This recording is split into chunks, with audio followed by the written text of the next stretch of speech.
Thanks for joining us. I'm Vivian Brown. And I'm Kyla Grogan. So double trouble slamming Hawaii. Tropical stormy cell over the Big Island right now, but Hurricane Julio also on its way. Well, we have seen a lot of brutal winter weather so far this year, and all that snow and ice is taking a toll on the roads, which could in turn take a toll on your car. What's happening is we've got this upper level disturbance that's moving towards the southeast, coupled with our low pressure system that's tracking across. You can see what happens here. The warm sector starts to move to the north, that warm moist flow coming in, and that means for the southeast, we're going to have some rainy weather heading your way too. So we've got high pressure building in. It's going to bump that disturbance out of the way. High pressure comes in. It means clear skies, which means sunshine for everybody for the weekend. It's so fun when I get to tell you the good stuff, everybody. So it is going to be, Kyla, I can see you over there. Don't think I can't see you. I do this with my legs, busted. I know. Is this weird? I was making the Keith lunge.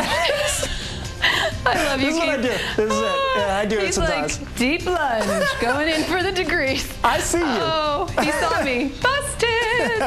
Uh-oh, oops. Okay, meanwhile, let's talk about golf, everybody. Who likes golf? Do you like that change of pace? Right now, the world's best golfers are in the hunt for the coveted green jacket at the 2014 Masters in Augusta, Georgia. One of the questions they'll be asking today, how fast are the greens? By Friday, we'll start to pull back because we've got some showers coming into our forecast as we get to Friday afternoon and evening.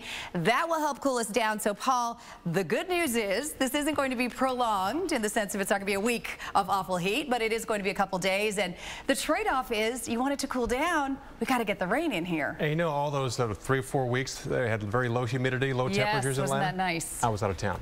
Yeah, I was in Charlotte last night, and let me tell you, the humidity was incredible. I was glowing. Oh, sweating, I guess. That's what happened, We would yeah. sweat, you glow. Women glow, that's right. All right, thanks, Kyla. Very dangerous, but an interesting phenomenon when we get a dust storm.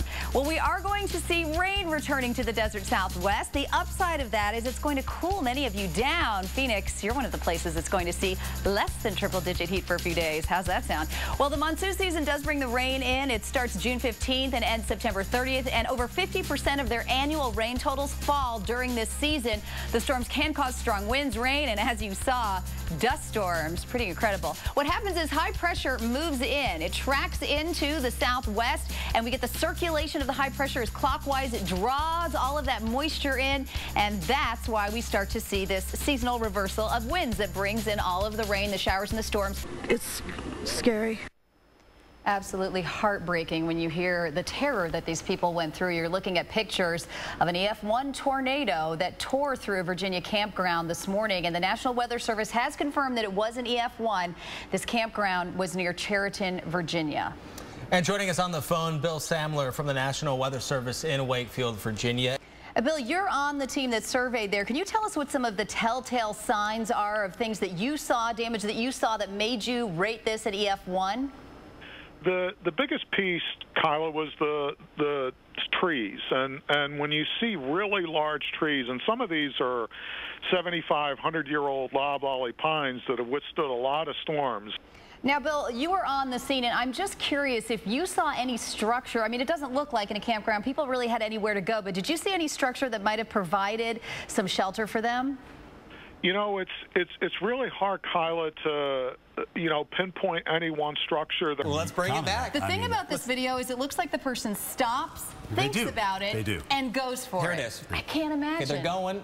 I remember interviewing a search and rescue guy, right? The guy that comes out in the helicopter when you're the idiot that drives in the water and has to get you out of there. And he said, you know, tell people this. If they can't think of their own safety, think of mine. I've got a family too. Right. You know? Put other people, innocent people in harm's way. And that's why that law exists in Arizona. We have seen a lot of brutal winter weather so far this year, and all that snow and ice is taking a toll on the roads, which could in turn take a toll on your car. Take a look. Across the Northeast and Midwest, there's a growing problem. The brutal winter weather is wreaking havoc on the roads. People are hitting potholes, they're cracking rims, blowing out tires.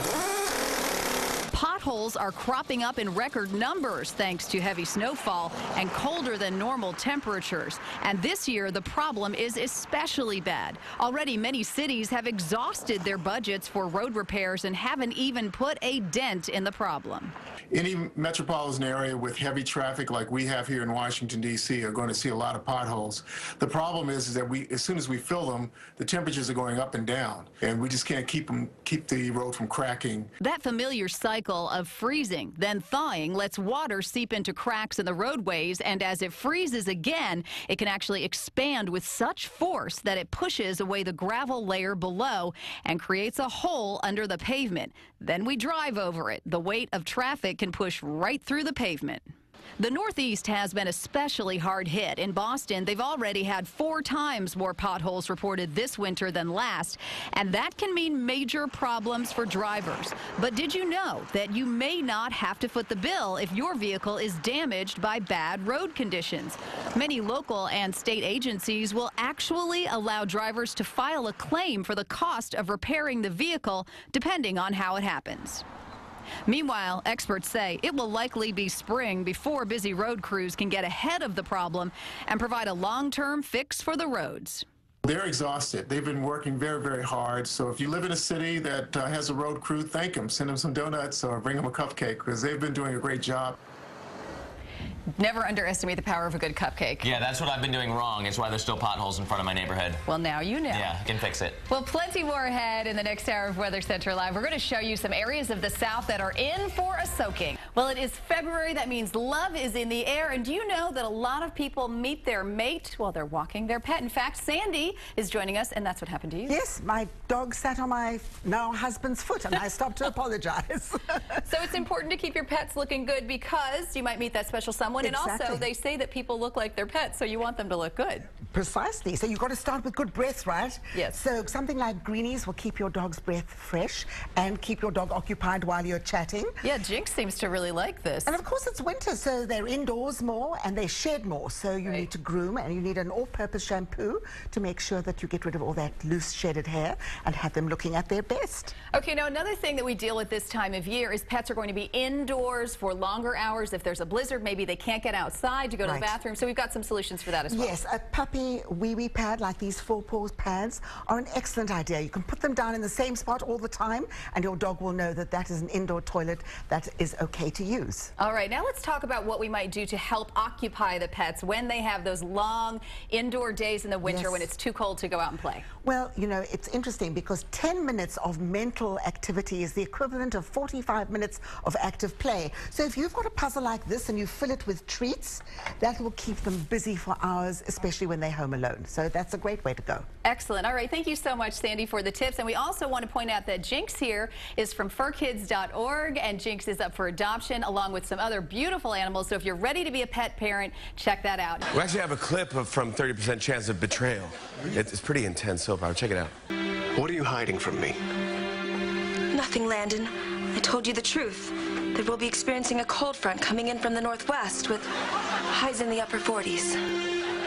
That's not what the National Weather Service said last night. So those are not new shows coming to the Weather Channel, but Weather Geeks is a new show coming to the Weather Channel. I think we could pull it off. I told you it was low pressure. It's low pressure, Kyla. Please, Low pressure. trust me. I can't hear it anymore. See, we could do this. I would like to hear more. Well, it's Friday, yeah. Okay. Everyone at home is going, please stop, please. All right, thanks, guys. That was a nice little break. We're going to get serious once again. Coming right back, Storm Tracker Jim Cantori with the tropical.